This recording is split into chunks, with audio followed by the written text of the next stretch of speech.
À part que je lui réponds simplement que quand on s'appelle, je crois, Ouslimani, on est la preuve il y a une réconciliation nationale possible entre un Français d'origine kabyle et le fait de se sentir français patriote. Il en est l'incarnation, donc pourquoi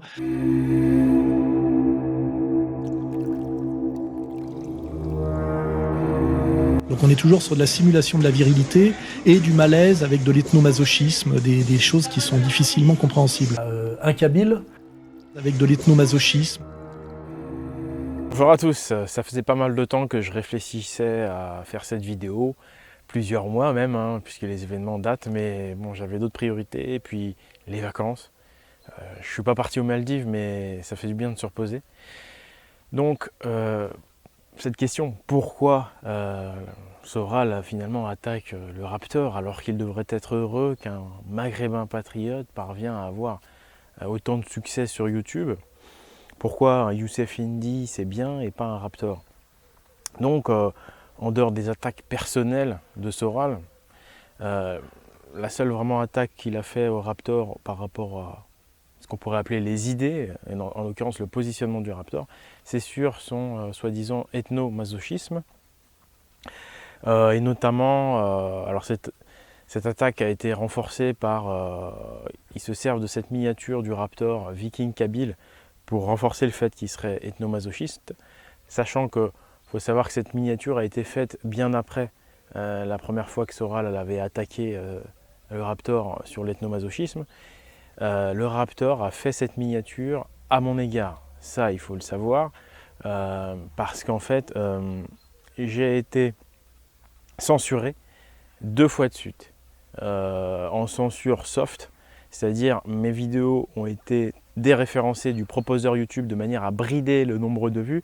Donc c'est une censure soft, c'est comme ça, donc les vidéos sont encore disponibles, mais 2 fois de suite j'étais déçu. Et à cet égard, le Raptor m'a fait un clin d'œil avec cette miniature Viking Kabyle. Cependant, ça n'est pas qu'un clin d'œil. Vous allez voir que c'est également loin d'être déconnant cette histoire. Vous allez voir, j'espère, j'ose espérer, et je pense sincèrement que vous allez apprendre 2-3 choses fondamentalement importantes dans cette vidéo. Donc pourquoi Soral l'attaque alors que c'est un Maghrébin réconcilié, c'est pas ce dont il rêve. Le seul point que je vois qui peut énerver Soral, c'est le fait que le Raptor ne soit pas musulman. Voilà. Et qu'en plus dans son émission, il invite des gens qui sont islamo-critiques. Pourtant, il semblerait que la fameuse réconciliation qui chez lui ne fonctionne pas vraiment, elle fonctionne avec quelques Maghrébins qui sont tous des non-musulmans. Bonjour à tous. Pour commencer cette vidéo d'aujourd'hui dans laquelle il va être question de l'intérêt de comparer le Coran et la Bible.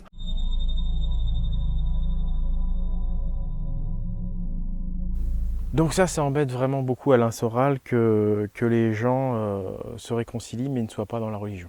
Parce que si vous regardez bien l'entourage de Soral et son discours, dans son entourage ce sont que des religieux, soit des chrétiens, soit des musulmans, soit à la limite des gens non religieux, mais qui ne sont pas, jamais vous aurez une critique de la religion. Donc là on touche à mon avis le point fondamental que Soral ne veut pas dire, parce que vous allez voir que cette religion et le prisme de pensée de Soral, qui est tout entier basé sur un ternaire avec les méchants sionistes pharisiens, et puis les gentils musulmans et les gentils chrétiens. Tout le logiciel de Soral est basé là-dessus, le front de la foi, la réconciliation au nom de la foi. Or, son prisme de toute façon est déconnant, parce que Soral ne vous dit jamais que la religion chrétienne a été influencé majoritairement par un pharisien.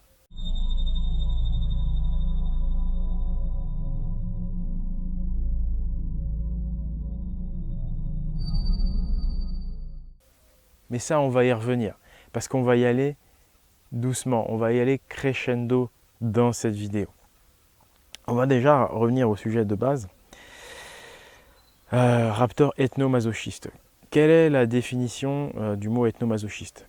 Donc ce serait quelqu'un qui n'aime pas son ethnie. Or, le mot ethnie, qu'est-ce qu'il définit? L'ethnie, c'est un peu une tribu, si vous voulez, C'est-à-dire que c'est dans une nation, vous pouvez avoir plusieurs ethnies. Donc on est sur quelque chose d'encore plus, je dirais, petit, encore plus enraciné que la nation. Donc c'est quelque chose de très, finalement, patriote, l'ethnie. C'est en rapport avec les racines. Ça vient du grec ethnos, et c'est un mot beaucoup plus ancien que le mot nation, qui est un mot beaucoup plus récent, qui lui vient du latin. Donc l'ethnie, c'est vraiment, quelque part, c'est la tribu. C'est très enraciné, voilà, c'est des gens qui partagent les mêmes cultures, qui au bout d'un certain nombre d'années partagent le même ADN aussi. C'est tribal. Donc ça c'est dit. Donc le raptor serait ethnomasochiste. Pourtant, quand il dit kabyle viking, il se réfère bien à l'ethnie kabyle. Les Kabyles sont une ethnie qui fait partie des tribus berbères, qui est un ensemble de tribus, les berbères, parmi eux les Kabyles. Donc pourtant on est sur quelque chose d'enraciné. Et il faut connaître l'origine des berbères kabyles maintenant. Alors là, petite ou grande révélation, je ne sais pas. Mais les berbères kabyles sont bel et bien... les Kabyles sont une ethnie parmi les Berbères. Berbère veut dire barbare, ça vient du grec. C'est exactement la même définition que le mot barbare. Et mes ancêtres vikings se faisaient également appeler barbares, montrés du doigt évidemment en tant que barbares, parce qu'ils refusaient de se soumettre à l'Empire et à sa religion unique. Voilà, les Vikings sont des barbares, tout comme les Germains, tout comme à un moment donné les Gaulois, tous ceux qui ont refusé de se soumettre à l'Empire ont été appelés barbares. Et les Berbères, c'est la même chose. Maintenant, qu'est-ce qu'on retrouve en pays d'Afrique du Nord? On retrouve des mégalithes, on retrouve des dolmens, des tumulus, exactement comme en Europe du Nord. On retrouve le culte du bélier, le bélier celte, le bélier celte, je devrais même dire, qui a été l'un des cultes principaux des peuples celtes qui ont migré vers le sud. Ces Celtes qui prenaient leurs navires étaient appelés des Atlantes. Ces navires Atlantes ressemblaient comme deux gouttes d'eau aux navires vikings. Les Kabyles sont des Européens d'origine, ce sont des tribus européennes de tradition atlante qui ont quitté le nord de l'Europe il y a à peu près 5000 ans. Voilà, à peu près, voire même encore un peu plus tôt. Mais le gros des migrations berbères s'est fait de l'Europe du Nord, c'est-à-dire là où se trouvaient les Vikings, vers l'Afrique du Nord. Et les Berbères sont restés blonds pendant des millénaires et des millénaires. Le roi Jugurtha, c'est un roi kabyle, il me semble, en tout cas berbère, qui a, il me semble, affronté les Romains, c'était un blanc, le roi Jugurtha. Le roi Jugurtha était un blanc. D'accord? Donc les gens qui sont les racines, la culture kabyle, la culture berbère au départ est celte, c'est-à-dire européenne, et ce sont des Atlantes, puisqu'ils sont arrivés là par navire. Voilà, les Vikings, ce sont les derniers de la culture atlante. On va dire c'est les derniers Atlantes, les Vikings. D'accord? C'est-à-dire des hommes libres, enracinés, qui vivent dans des ethnies justement, et qui sont attachés à leur tradition, à leurs racines, et qui refusent la soumission à la culture unique religieuse, qui refusent la soumission à l'Empire. Donc ça n'est pas dit. Ça n'est pas dit parce qu'il y a eu une propagande musulmane par-dessus tout ça, c'est-à-dire que quand l'Empire est arrivé, il a d'abord essayé avec le christianisme, puis ensuite avec l'islam, pour faire quoi? Pour faire oublier ces racines-là au peuple berbère, pour les mélanger et pour leur faire perdre leur blondeur, j'ai envie de dire, leur blancheur. Donc si maintenant les Maghrébins n'ont plus des têtes de vikings, c'est parce qu'ils ont été mélangés avec des Arabes au nom d'une religion unique qui a détruit les spécificités ethniques. Donc la religion abrahamique musulmane a détruit les ethnies. Donc un non-musulman comme le raptor qui se revendique kabyle viking, c'est au contraire quelqu'un d'ethnique. c'est quelqu'un qui revendique des racines ethniques, kabyles et non pas musulmanes, sachant, et c'est quelqu'un d'informé, sachant que les racines des Kabyles étaient atlantes. Donc ça, c'est juste de l'histoire. Cependant, évidemment, ça a été soigneusement écarté par les religieux, puisque pour eux, tout a commencé avec eux, ce sont eux les meilleurs. Mais si vous vous référez au texte grec, vous verrez qu'il nous parle des Libyens, par exemple, hein, c'est encore plus à l'est, les Libyens, comme des blonds. Voilà, ça, il faut que ce soit clair, c'est la religion qui a métissé, en fait, les anciens Celtes d'Afrique du Nord. Donc, en fait, Soral traite d'ethnomasochistes, alors qu'en fait, au contraire, Viking kabyle, c'est l'ethnie kabyle, et Atlante ou Viking, si vous voulez, c'est les racines. C'est comment, en fait, ces Kabyles, c'est-à-dire ces Européens, sont arrivés en Afrique du Nord. Donc, au contraire, c'est très ethnique, c'est très ethnophile. Mais par contre, c'est clairement non musulman. Hein. C'est clairement une preuve d'insoumission à l'islam. Islam qui veut dire soumission, je le rappelle.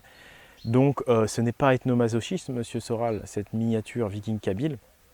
C'est, comment on pourrait dire, religio-masochiste à la limite. Oui, voilà, abrahamo-masochiste. Voilà, c'est ça que vous aurez dû dire. Et c'est ça effectivement qui vous dérange. Ce n'est pas qu'il est ethnomasochiste, au contraire, il semble être tout l'inverse. Il est plutôt ethnophile, mais c'est quelqu'un qui est abrahamo-masochiste ou religio-masochiste. Et maintenant, monsieur Soral, vous allez répondre à cette question très claire. Par rapport à la religion chrétienne, puisque vous prétendez que la religion chrétienne ou la religion musulmane sont des remparts face aux méchants sionistes. Pourquoi ne dites-vous jamais que la religion chrétienne a été influencée très largement par l'apôtre Paul, qui est un pharisien? La Bible chrétienne, c'est une compilation de nombreux livres, manuscrits, papyrus et même des lettres. Voilà, c'est un assemblage de plusieurs ouvrages littéraires donc. Il y a plusieurs auteurs de différentes époques dans la Bible chrétienne, beaucoup d'auteurs qui ne sont pas d'accord entre eux d'ailleurs pour certains. Cette Bible chrétienne, qui est un témoignage historique et anthropique, elle compile différents auteurs, des propos de Dieu, mais aussi de prophètes, mais aussi d'humains non prophétiques.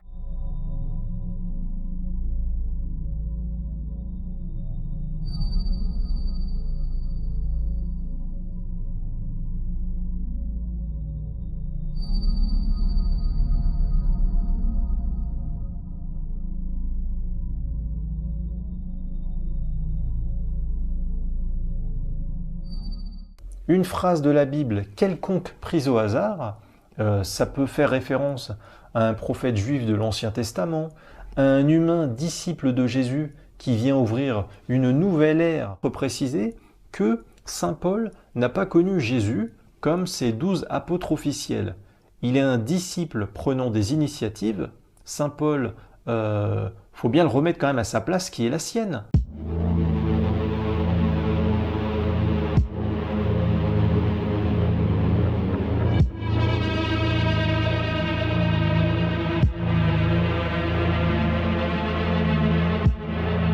D'après leur religion musulmane, le Dieu monothéiste chrétien de la Bible, c'est Allah. C'est exactement le même Dieu que le Dieu dont parle le Coran et qui est l'auteur du Coran. Et là, ça devient intéressant. Pourquoi ne dites-vous jamais que, une fois que le Galiléen Jésus a été exécuté par les Romains, par les pharisiens, je rappelle que Galiléen, c'est de la racine Galles, comme Gaulois, comme Galicie, comme Pays de Galles, comme Galate, bref, il y en a beaucoup. Pourquoi ne dites-vous pas donc qu'après avoir exécuté le Galiléen, c'est bien un pharisien, Paul, qui est rentré dans l'Église, après avoir quand même persécuté les chrétiens lui-même, hein, qui a fini par rentrer dans l'Église et par écrire la majorité des textes qui ont été repris par l'Église catholique. Pourquoi, dans les textes des 3 grandes religions abrahamiques, il parle toujours des gens du livre? Pourquoi, en fait, ces 3 religions se définissent comme étant les gens du livre? Et pourquoi ils sont toujours plus modérés dans leurs propos ou dans leurs sanctions envers les gens du livre? Pourquoi ils disent, quand il va y avoir une galère, regroupez-vous autour des chrétiens ou autour des gens du livre? Ils sont quand même tous les trois unis avec les juifs. Les juifs font partie de la religion du livre, d'accord? Et pourquoi, quand ce sont des païens, quand ce sont des polythéistes, comme ils le disent, pourquoi ce sont des mises à mort? Pourquoi on demande de tuer les polythéistes? Pourquoi est-ce qu'on demande de tuer ces soi-disant idolâtres? Mais pourquoi c'est toujours plus modéré envers les religions du livre? Pourquoi ne dites-vous jamais que lorsque la religion chrétienne est devenue obligatoire dans l'Empire romain, parce que ça, il faut le dire aussi, c'est l'Empire romain qui, par décret, a rendu obligatoire la religion chrétienne sous peine de mort contre les récalcitrants. Est-ce que ça, vous le dites? Vous ne le dites jamais. Mais surtout, ce qui va nous intéresser le plus, c'est que l'Empire romain ne tolérait plus aucune religion dite païenne, mais il a quand même toléré, en plus du christianisme, une autre religion. Et c'est laquelle, monsieur Soral? C'est la religion juive. Oui, quand les empereurs Théodose prononcent des décrets absolument abominables, massacrent des gens parce qu'ils refusent de se convertir à la religion chrétienne, ce sont tous des païens. Parce que les juifs, ils ont eu le droit, et ils ont été les seuls, les juifs, avec les chrétiens, à pouvoir garder leur religion. Donc les juifs et les chrétiens ont été tolérés dans l'Empire romain. Enfin, les juifs ont été tolérés dans l'Empire romain. Et pour tous les autres, c'est religion chrétienne obligatoire. Pourquoi ne dites-vous jamais que dans ce monde où tout le monde est obligé d'être soumis à la religion, seuls donc les juifs avaient le privilège de pratiquer l'usure? C'est-à-dire, l'usure, c'est gagner de l'argent sur des crédits avec intérêt, des prêts avec intérêt. Ça, c'est un énorme privilège qu'avaient les juifs au niveau du Moyen-Âge. C'est-à-dire qu'aujourd'hui, tout le monde peut s'adonner à l'usure. À l'époque, les juifs avaient le privilège de faire l'usure. Voilà. Et les chrétiens, s'ils n'étaient pas nobles, les pauvres, c'était des esclaves, des serfs. Ils ne possédaient même pas leurs terres. Voilà. Pourquoi ne nous donnez-vous jamais la définition authentique des gentils? Vous prétendez une union entre goy. Déjà, c'est pas vrai, vous relayez jamais les Celtes et les Vikings, vous m'avez toujours ignoré, alors qu'au contraire, nous, les païens, il n'y a pas plus goy que nous. Parce qu'effectivement, la définition de gentil au départ, gentil, ce sont des gens qui sont à la fois non-juifs et non-chrétiens. C'est-à-dire qu'à la base, les chrétiens ne sont pas des gentils. Une fois que le païen a été converti, il n'est plus un gentil. Les chrétiens n'étaient pas des gentils. Les autochtiques gentils ou goy, ce sont des païens. Permettez-moi de vous reprendre sur une dernière chose, notamment lorsque vous vous prétendez être helléno-chrétien. Helléno-chrétien, vous allez voir que c'est une contradiction totale. En réalité, les seconds ont détruit les premiers. Les Hellènes, ce sont les ancêtres des Grecs, ce sont les philosophes Platon, Aristote, Socrate, Pythagore, Homère, tous ces gens dont on reconnaît qu'ils sont à l'origine des savoirs qui ont mené à la civilisation gréco-romaine. Ça, c'est reconnu. Ce sont eux qui sont les plus grands philosophes de cette civilisation. Et pourtant, pourquoi ne dites-vous jamais, vous l'ignorez sans doute, que les Hellènes ont été massacrés par les Romains et par les chrétiens plus particulièrement? Et surtout, il ne faut pas revenir aux racines, puisque Théodose Ier était l'empereur romain, qui avait fait exterminer, tuer les Hellènes, détruire la plupart des temples.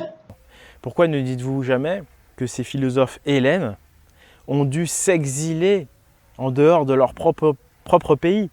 Je ne sais pas si vous imaginez, les gens les plus intelligents ont dû quitter leur pays, ils ont dû s'exiler parce que les Romains et les chrétiens ne tolèrent pas les gens philosophes, les gens intelligents. Il faut savoir que les pharisiens ont commencé par l'entremise de l'Empire romain à infiltrer la Grèce il y a déjà très longtemps. Pourquoi ne dites-vous jamais que lorsque la religion a été rendue obligatoire, les Théodoses ont ordonné la destruction des temples? sous les anciennes églises orthodoxes qu'il y a ici, en dessous, il y a des ruines de temples. Pourquoi ne dites-vous jamais que ces temples païens de Grèce étaient des lieux où on enseignait des connaissances, étaient des bibliothèques, telle la bibliothèque d'Alexandrie, qui a été brûlée, ravagée par des chrétiens et des musulmans? Pourquoi ne le dites-vous jamais que les temples païens, c'était des lieux de connaissance et que les chrétiens romains les ont transformés en lieux de culte religieux? Savez-vous que du temps des philosophes grecs et du temps même des Celtes, on savait que la Terre était ronde et que le niveau intellectuel a tellement baissé à cause de l'obligation religieuse et de la suspicion sur la connaissance. Bref, il y a eu un abaissement du niveau intellectuel au Moyen-Âge qui a fait qu'on a cru même que la Terre était plate. Pourquoi? Parce que quand vous voulez mettre un peuple en esclavage, il faut abaisser son niveau intellectuel. Voilà pourquoi aujourd'hui, quand l'Empire ressurgit, on a à nouveau un abêtissement en ce moment même de la population. Et comme par hasard, ça va de mise avec la fameuse Terre plate qui revient par des vidéos par-ci par-là, la Terre plate. Tout ceci est lié, Monsieur Soral. Je ne sais pas si vous l'ignoriez, mais en tous les cas, vous devez savoir que ceux qui nous traitent de racistes aujourd'hui, de misogynes ou d'homophobes, ce sont les mêmes qui jadis insultaient nos ancêtres de païens, d'hérétiques ou de sorcières. Je vous rappelle qu'il ne faisait pas bon être rousse à cette époque du Moyen-Âge. Ces rousses étaient souvent traitées de sorcières et les pauvres, certaines finissaient brûlées sur des bûchers. Donc voilà, il faut remettre les choses en place. Interdit le mot Hélène. Il s'appelait Gréki, romain ou chrétien. Le mot Hélène a été interdit pendant 1500 ans ici. Interdiction de le prononcer sous peine de mort.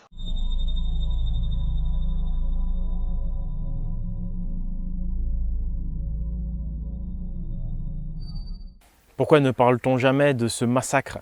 On a retrouvé il y a 4 ans en Grèce un véritable génocide. On a retrouvé sous terre quelque chose comme 17 000 cadavres d'Hélènes. Voilà, des gens qui n'ont pas voulu se soumettre à la religion chrétienne, qui n'ont pas voulu se soumettre à l'Empire romain. On en retrouve encore aujourd'hui en Grèce. Ce sont de véritables génocides. Les pharisiens qui ont exécuté Jésus, ce sont eux qui ensuite sont rentrés dans l'église romaine et qui ont inventé finalement cette religion universelle pour convertir tout le monde, en réalité pour soumettre tout le monde à l'ordre des pharisiens. Les chrétiens et les musulmans ne sont que des idiots utiles des pharisiens. Il faut arrêter de croire à cette fausse opposition juif contre musulman ou juif contre chrétien. C'est exactement comme l'UMP contre le PS. C'est faux. D'ailleurs, c'est pour ça que l'UMP a changé de nom, parce qu'on avait compris que l'UMPS, c'était la même chose, que c'était une mise en scène. Eh bien là, c'est la même chose. C'est bien l'apôtre Paul, c'est clair, c'est écrit, qui a le premier voulu rendre le christianisme une religion prosélyte. Visiblement, ce n'était pas la vue du Galiléen que de forcer tout le monde à se soumettre à un dogme unique. C'est bien l'invention de Paul le pharisien, c'est bien la logique pharisienne de mélanger tout le monde, d'uniformiser tout le monde, de métisser tout le monde pour les contrôler d'un seul pouvoir puissant, impérial et esclavagiste. Il se passe exactement la même chose aujourd'hui. Donc, ne nous faites pas croire que les religions sont un rempart. Au contraire, les religions sont métisseuses et destructrices des racines et des ethnies. Donc vous pratiquez encore une fois l'inversion accusatoire. Vous insultez Raptor d'ethnomasochiste alors que c'est tout le contraire. En se disant viking kabyle, il est ethnophile. Alors que vous, en faisant la promotion des religions abrahamiques, religions du désert basées sur l'Ancien Testament et dont les pharisiens ont écrit les principales choses qui l'ont rendue dogmatique et religieuse, eh bien, vous êtes au contraire pour le nouvel ordre mondial, vous êtes pour le métissage, pour la destruction des racines, en étant pour ces religions. Il suffit de regarder l'histoire de façon honnête et de sortir des sophismes soraliens pour s'en apercevoir. Voilà pourquoi le Raptor s'est fait clasher par Soral, parce qu'en réalité, il est parti sur la bonne voie. Je pense qu'une réconciliation raisonnée, on l'a vu, n'aurait pu être possible qu'avec des gens non religieux. Puisque, par essence, les religions détruisent les racines, détruisent les ethnies, et donc, à une échelle supérieure, vont forcément également détruire les nations, puisque au nom d'une religion commune, on peut mélanger des gens de n'importe quelle nation, des gens de n'importe quelle culture, au nom de cette culture artificielle qu'est celle des religions abrahamiques. Après, vous allez dire, oui, mais pour protéger la famille, les valeurs religieuses défendent la famille. C'est pas faux. Cependant, il n'y a pas que la religion qui défend les valeurs familiales, il y a également la tradition pré-romaine, pré-chrétienne, pré-musulmane, cette fameuse tradition d'origine hyperboréenne qu'avaient les Celtes, qu'avaient les Germains, qu'avaient les Ibères, qu'avaient les Latins pré-romains avant Rome, qu'avaient les Hellènes. Voilà, on peut aller vers des choses qui protègent la famille sans pour autant rentrer dans un moule uniformisant et finalement mondialiste qu'est la religion. À bon entendeur, salut. Merci pour votre attention.